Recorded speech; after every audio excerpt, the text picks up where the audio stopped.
예수님이 너무 좋은 분입니다.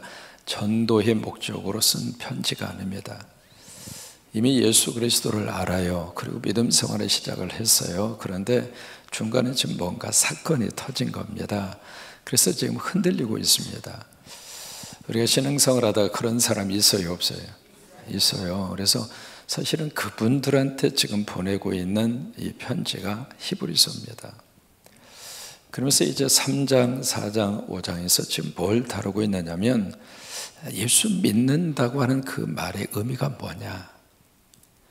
오늘 우리들에게 굉장히 중요한 질문입니다. 내가 예수 믿는다고 하는 게 뭐냐.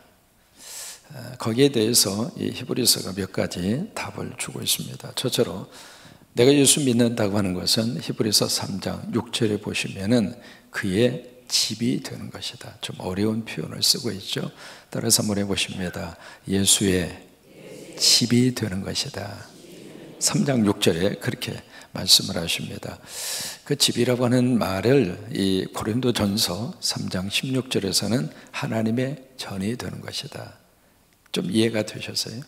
좀 더 구체적으로 말해 볼까요? 내가 예수 믿는다고 하는 것은 교회가 되는 거예요. 그래서 교회를 향해서 누구의 몸이라고 하죠? 예수의 몸이라고 하죠. 그리고 그 교회의 머리가 누구예요? 예수님이고요. 우리는 그 몸에 뭐라고 말씀하시죠? 지체라고 그래요. 그러니까 내가 예수를 믿는다는 얘기는 내가 예수의 집이 된다 이 말이에요. 그래서 여러분들이 예수를 믿는 순간 여러분들은 예수님이 거하시는 전이 됩니다. 왜? 내 안에 누가 들어오시니까? 예수님이 들어오시니까. 그래서 예수를 믿으면 예수님이 내 속에 들어와 계신다 이 말이에요. 그래서 내가 하나님의 전이 되고 내가 예수의 집이 된다 이 말이에요. 이게 계시록에 가서 보시면 내가 문 밖에 서서 문을 두드리니 누구든지 문을 열면 내가 그에게로 어떻게 들어간다 이 말이에요. 여러분 안에 주님이 들어와 계신다 이 말이에요. 아멘입니까? 이게 첫째로 예수를 믿는다라고 하는 첫 번째 의미입니다. 두 번째, 예수를 믿는다고 하는 것은 바로 히브리서 3장 14절입니다. 예수와 함께 상속하는 자가 됩니다. 따라서 말하십니다. 예수와 함께 상속받는 자가 된다. 이 히브리서에서는 유업을 나누는 자 그렇게 표현을 했죠. 그러면 예수님과 뭘 우리가 상속을 받을까? 뭘 상속을 받을까요? 하나님의 자녀의 축복입니다. 자녀가 되지 않으면 상속권이 주어지지 않습니다. 자녀가 되면 부모에 대한 모든 것을 상속받을 수 있는 권리가 있습니다. 그러면 하나님이 나의 아버지가 되시면 하나님이 가지고 계시는 모든 것에 대한 상속권을 누구한테 주는가? 자녀된 여러분에게 주십니다. 그래서 예수 그리스도가 바로 모세는 사환이었지만 모세는 종으로 섬겼지만 예수 그리스도는 아들이라고 그러잖아요. 그러니까 그 아들 되시는 예수 그리스도를 내가 믿으면 나도 아들 되시는 예수 그리스도와 함께 상속받을 수 있는 자가 된다 이 말이에요. 그래서 우리가 이 마음속에 하나님을 믿고 살면 참 감사한 것 중에 하나가요. 그 전에는 예수 믿기 전에 믿음이 들어가기 전에는 그냥 욕심도 많고 가져도 만족도 없고 왜요? 사람이 그래요.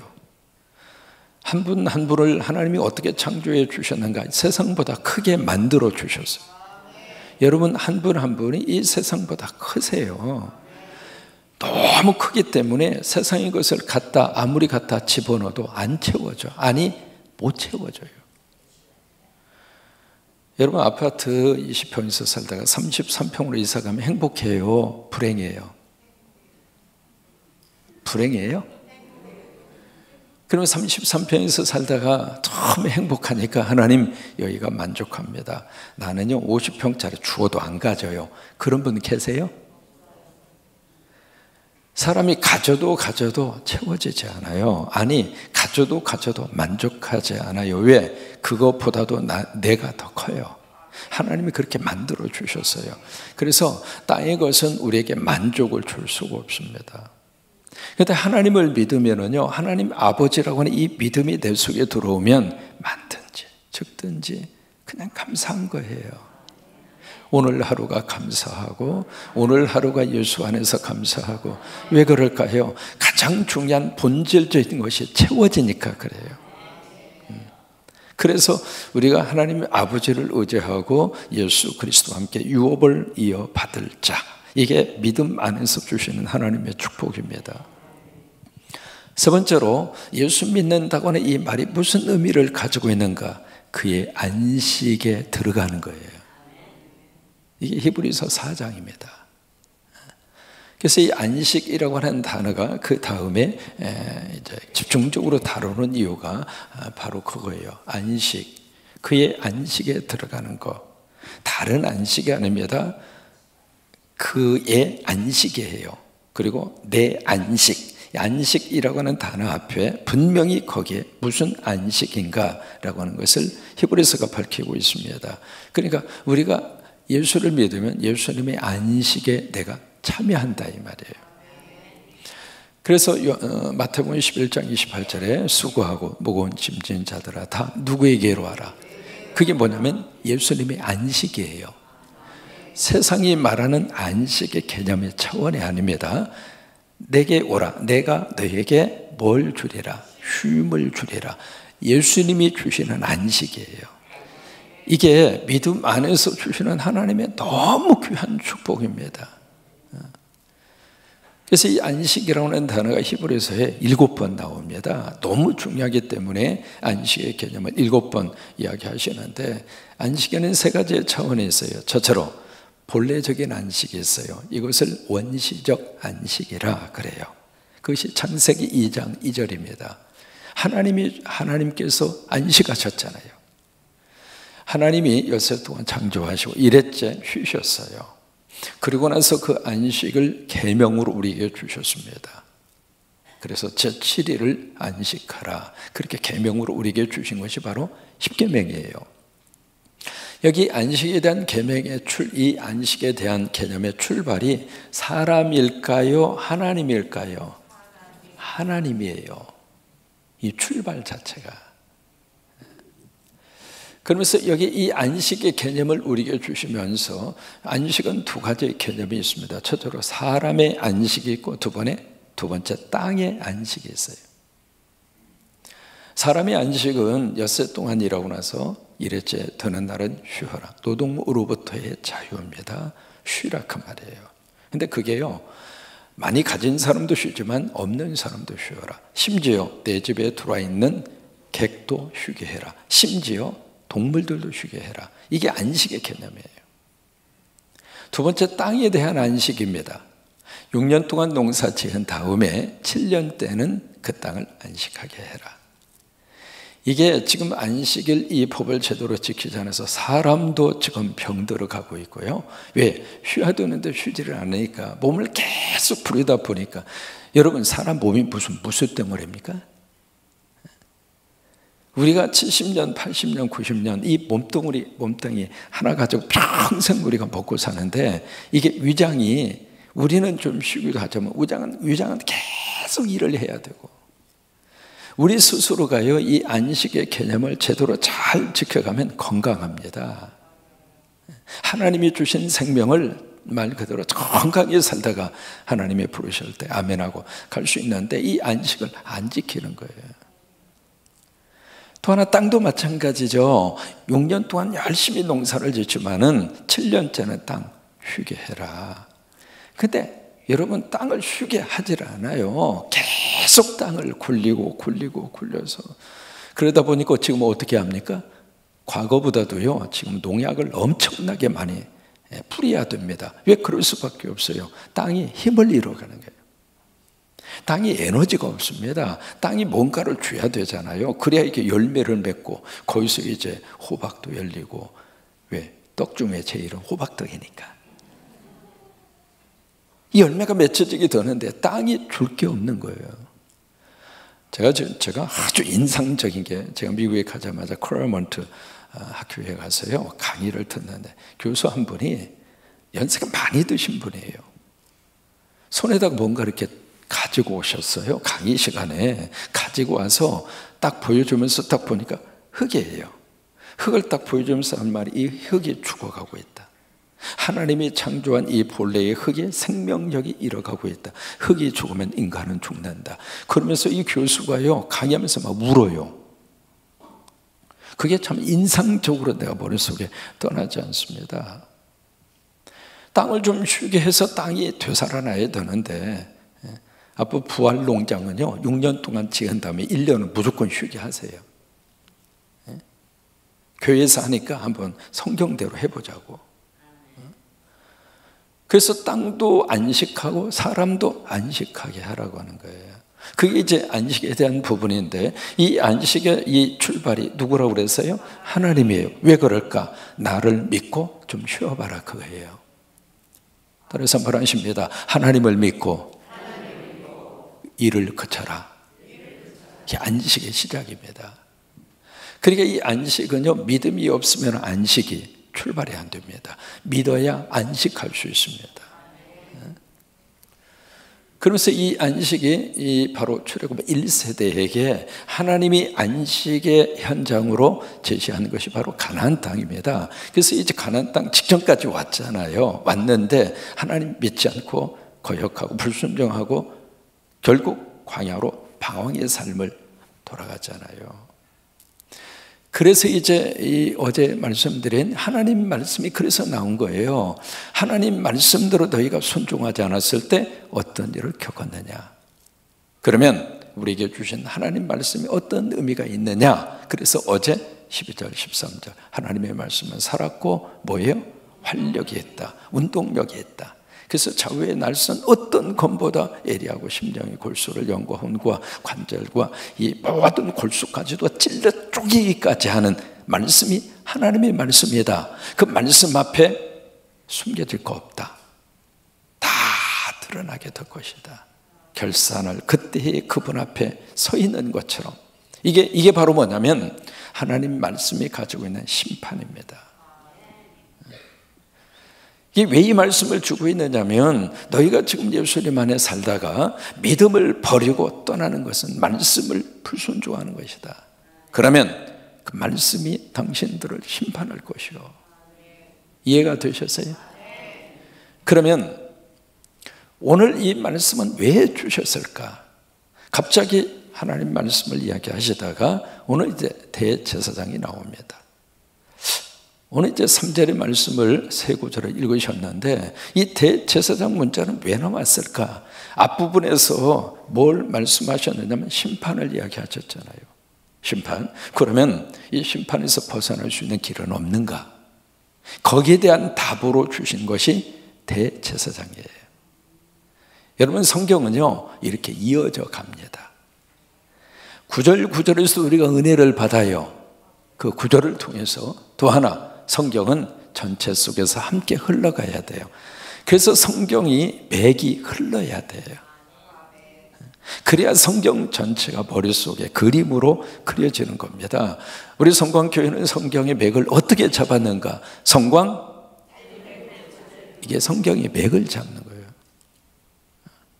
제가 은혜 받고 제가 깨달은 것은 바로 그 영성이었습니다. 성경 전체 속에서 창세기부터 계시록까지 하나님께서 우리가 쭉 흘러오는 하나님의 거룩한 역사에 대한 바로 우리 성광교회가 그 은혜 안에서, 말씀 안에서 붙잡고 믿음 생활하고 우리가 하나님 앞에 영광 돌리는 그 개념으로 하나님께서 은혜로 주신 것이 바로 그거예요. 살림의 꽃을 피우자. 그래서 이 대제사장 문제가 그래서 나오는 겁니다. 오늘 두 가지 이야기했어요. 첫째, 우리한테 있다. 우리가 심판의 자리에서 그 심판의 자리를 이렇게 해서 구원받고 심판의 자리에서 우리가 보호받을 수 있고 그 심판의 자리를 피할 수 있는 길이 우리한테 있다. 근데 그분이 누구인가? 자, 보실까요? 같이 우리 말씀으로 들어가십니다. 14절입니다. 시작. 그러므로 우리에게 큰 대, 자 보세요. 대자라고 하는 말이 붙어 있는데 그 앞에 또 큰이라고 하는 말이 따라옵니다. 여러분, 큰 그 다음에 대, 이게 지금 좀 어울리지 않잖아요, 단어 자체가. 근데 큰이라고 하는 말을 쓰고 그 다음에 대라고 하는 말이 또 따라와요. 여기 크다고 하는 것은 뭐 작고 크고 그 개념이 아닙니다. 위대하다 그 말이에요. 위대한 개념, 위대하신 그 개념으로 쓰고 있는 단어거든요. 위대하신 대제사장이 계시다. 근데 그분이 누구인가? 승천하신 분이다. 그러니까 부활하셨다가 승천하셨다. 승천하셔서 어디에 계세요? 하나님 보좌 옆에 계신다 이 말이에요. 여러분 잘 기억하세요. 승천하신 분이다. 근데 그분이 하나님 보좌 옆에 계신다 이 말이에요. 그러면서 곧 그분이 누구인가? 하나님의 아들 예수다. 이해가 되세요? 그러면서 그 다음에 하시는 말씀이 우리가 믿는 도리를 굳게 잡을지어다. 한번 나왔습니다. 이 단어가 믿는 도리가 무엇일까? 신앙 고백이라 이 말이에요. 도리라고 하는 것은 confession, 고백입니다. 우리가 신앙 고백하고 있는 것을 굳게 잡을지어다. 그러면 신앙 고백의 핵심이 뭔가? 하나님의 아들 예수. 이게 신앙 고백입니다. 한번 해보실까요? 하나님의 아들 예수. 다시 말해 로마서로 가서 보시면 이것이 뭐라고 그랬죠? 복음이라 이 말이에요. 신앙 고백의 핵심이 바로 그거예요. 하나님의 아들 예수. 예수는 하나님의 아들입니다. 이게 마태복음 16장에서 베드로의 입을 통해서 주는 그리스도시요 살아계신 하나님의 아들입니다. 그 고백이 나온 거예요. 그 고백을 들으시고 예수님이 발언하시므라 내가 복이 있도다. 너 참 행복한 사람이구나. 여러분 베드로에게 예수님이 그 축복을 주셨는데 왜 그럴까요? 예수님이 누구인가를 아는 것이 행복입니다. 또 하나 그 예수가 내 안에 계시는 것이 행복입니다. 그래서 베드로에게 또 행복하다. 여러분 모두가 다 행복하십니다. 왜요? 예수가 누군지 아시잖아요. 또 하나 그 예수님이 바로 여러분 안에 계시잖아요. 여러분 꼭 그렇게 믿으시기 바랍니다. 그럼 행복하다 그 말이에요. 그런 것처럼 믿는 도리를 굳게 잡으라. 예수가 하나님의 아들이다. 하나님의 아들된 예수가 승천하여 하나님 보좌 우편에 앉아 계신 분이다. 그 믿는 도리, 그 믿음의 고백, 그 신앙 고백을 그냥 잡을 것이 아니라 굳게 잡으라. 놓치지 말고. 어떤 일이 있어도 여러분 이 믿음과 복음을 절대로 놓치지 마시고 꽉 붙잡으시고요. 왜? 그거 붙잡고 사는 것이 복받는 일이에요. 그 붙잡고 사는 것이 정말 인생의 최고의 축복을 누리고 사는 거예요. 그러니까 그것을 지금 히브리 편지를 받는 이들이 자꾸 놓으려고 그러는 거예요.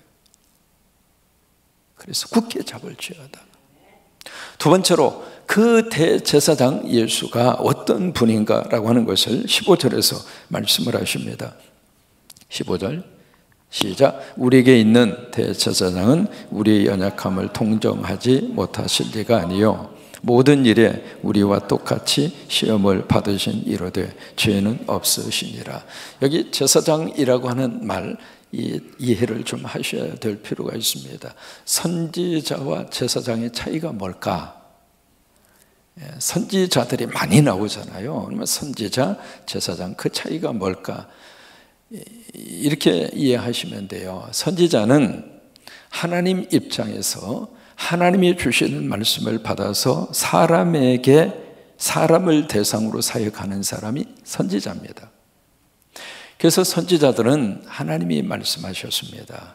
옛날 저기로 말하면 하나님께서 가라사대 하나님이 이렇게 말씀하십니다. 선지자는 이 사역 자체가 그래요. 하나님의 음성을 받아서 사람을 대상으로 사역하는 사람이 선지자입니다. 그럼 제사장은 누군가? 제사장은 거꾸로예요. 인간 편에서 하나님을 향하여 계속 인간을 이렇게 에 대한 문제를 가지고 하나님 앞에 서는 사람이 제사장입니다. 그래서 제사장이라고 하는 단어의 뜻은 다리를 놓는 사람이라고 하는 뜻이에요. 브리지, 이 다리 있잖아요. 이쪽과 이쪽을 연결해 주는 사람, 그게 제사장이라고 하는 단어의 뜻이에요. 그러면 성경의 제사장은 누구를 이어주는가? 하나님과 인간을 이어주는 사람. 그걸 제사장이라고 그런 거예요. 근데 이게 대자가 붙으면은 이 사람은 제사장 중에 제사장이죠. 1년에 한 번, 대속죄일 7월 14일 염키퍼라고 하는 그날에 이스라엘 백성들이 모든 죄를 가지고 지성소에 딱 한 번 들어가는 사람이에요. 이게 대제사장이에요. 그러니까 이 대제사장은 백성들의 죄를 가지고 하나님 앞에 대신 들어가는 거예요. 그게 이제 대제사장이 하는 가장 큰 사역이고 임무예요. 근데 15절에 근데 우리에게 있는 제사장, 지금까지 이 제사장은요, 아론의 후손들만 제사장이 됩니다. 제사장은 세습이에요. 부모가 아론의 계열이면 자녀는 자동으로 그 제사장이 돼요. 그래서 세습이 이루어지는 겁니다. 근데 이 제사장은 우리의 연약함을 동정하지 못하실 리가 아니에요. 좀 말이 좀 어렵게 됐잖아요. 옛날 번역은 체휼하지 아니하는 자가 아니요, 그렇게 번역을 했습니다. 부정의 부정은 강한 긍정입니다. 여기서 강하게 긍정하고 있는 거예요. 그러니까 우리에게 있는 대제사장 예수님은 우리 연약함을 통정하신다, 그거예요. 그걸 강조하고 싶어서 부정의 부정을 한 거예요. 옛날 번역에는 체휼하신다, 그렇게 번역을 했습니다. 그러니까 예수님은 우리 연약함을 통정하신다 이 말이에요. 이해한다 그 말이에요. 우리가 모두가 다 연약하잖아요. 강한 것 같은데 사람처럼 연약할까요? 조금만 추워도 아이고 추워, 조금만 더워도 아이고 더워. 참 동물들 보면은요, 와 대단해요. 여러분 아프리카 그 초원지대에 누떼라고 하는 누떼가 이동을 하거든요. 이동을 하는데 그 잠깐 동안에 거기서 이제 새끼를 거의 한 50에서 60만 마리를 동시적으로 낳아요. 그 아프리카 그 초원지대에서 그 세렝게티라고 하는 거기 가면 바로 이 케냐하고 국경을 이루고 있는 거기에 세계적인 장관이 이루어집니다. 보통 한 100만에서 150만 마리의 누떼가 떼를 지어서 이동을 하거든요. 근데 이제 중간에서 새끼를 낳아요. 새끼를 낳는데 새끼를 딱 낳으면 10분 후에 일어나요. 일어나서 뛰어다녀요. 아기를 낳았어요. 10분 후에 아기가 일어나서 막 뛰어다닙니까? 사람처럼 연약할까요? 말 한마디 때문에 말이죠, 마음이 팍 무너져 버리고. 그게 사람이에요. 우리가 강한 것처럼 큰 소리 치고 있습니다만은 큰 소리 치는 사람치고 강해요? 사람처럼 약할까요? 근데 그 연약함을 우리의 대제사장 예수님은 어떻게 말씀하시는가? 에이, 그것도 못해. 에이, 쓸데없구만. 주님이 그렇게 말씀하시는 거 아니에요. 그 연약함을 주님이 아세요. 여러분 이 새벽제단 지켜가는 게 쉬운 일이 아닙니다. 이 목회자들부터요, 이 새벽제단 지키는 게 얼마나 어려운지. 오죽하면 그런 말을 했겠어요. 새벽기도만 없으면 목회할 만하다고. 이 젊은 목회자들이 지금 새벽기도 지키는 게 보통 일이 아닙니다. 가끔씩 조금 늦게 오더라도 이해를 하세요. 저도 그랬어요. 참 사람은 연약해요. 근데 그 연약함을 예수님이 어떻게 하시는가 이해해 주신다는 거예요. 연약함 속에서도 믿음을 지키려고 하는 그것을 주님이 너무 귀하게 보시고, 연약함 속에서도 믿음 굳게 붙잡으려고 하는 그것을 주님은 너무 귀하게 보시고, 이 새벽에 주님이 여러분 한 분 한 분을 그렇게 우리에게 궁일히 여겨주세요. 그게 체울이라고 하는 단어입니다. 왜 그러는가? 예수님 스스로가 시험을 받은 자라되, 그래서 예수님이 완벽한 대제사장입니다. 왜 그럴까요? 보좌 우편에 계시잖아요. 하나님 바로 옆에 계시잖아요. 일반적인 아론의 자손 대제사장은 인간입니다. 스스로가 연약합니다. 스스로가 부족합니다. 죄 지은 인간일 뿐입니다.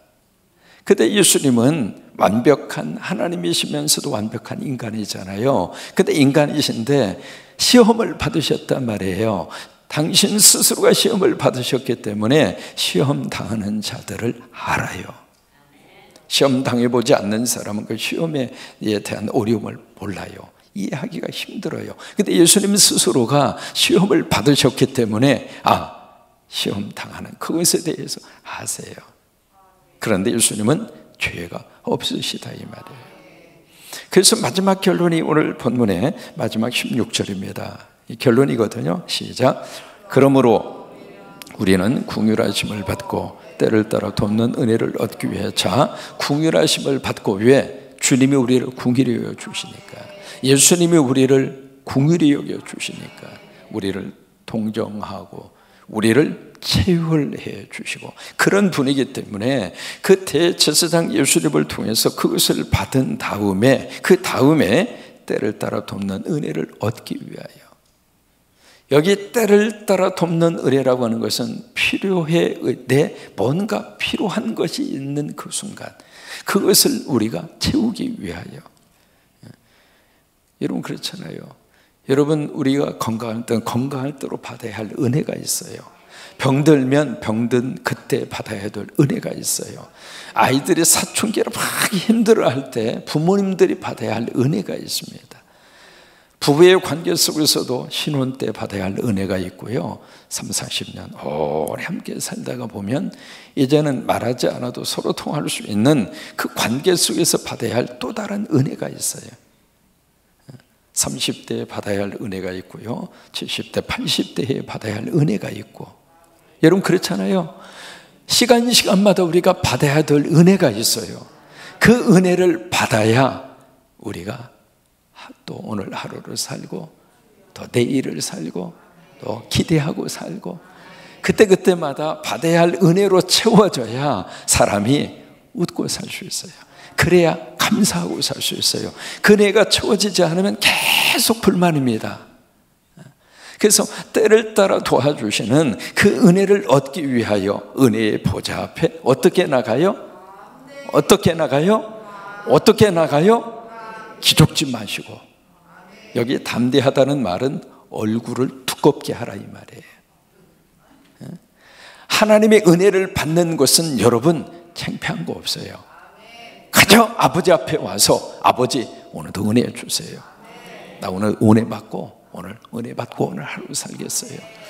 얼굴 두껍게 그렇게 주님 앞에 나오라 그거예요. 이 히브리서 편지를 받는 이 사람들한테 있어서는 이 편지가 너무 위로가 됐습니다. 그렇구나. 내가 흔들렸지만 다시 주님의 믿음의 자리로 내가 다시 돌아가리라. 내가 다시 은혜 받기 위해서 그 자리를 가리라 라고 하는 결단이 이 편지를 받는 그분들의 마음속에 이렇게 솟아나도록 히브리서는 바로 성령께서 그들에게 편지를 주시는 거예요. 오늘도 은혜 받으시고 하루를 행복하게 사는 여러분 되시기를 주의 이름으로 축원합니다.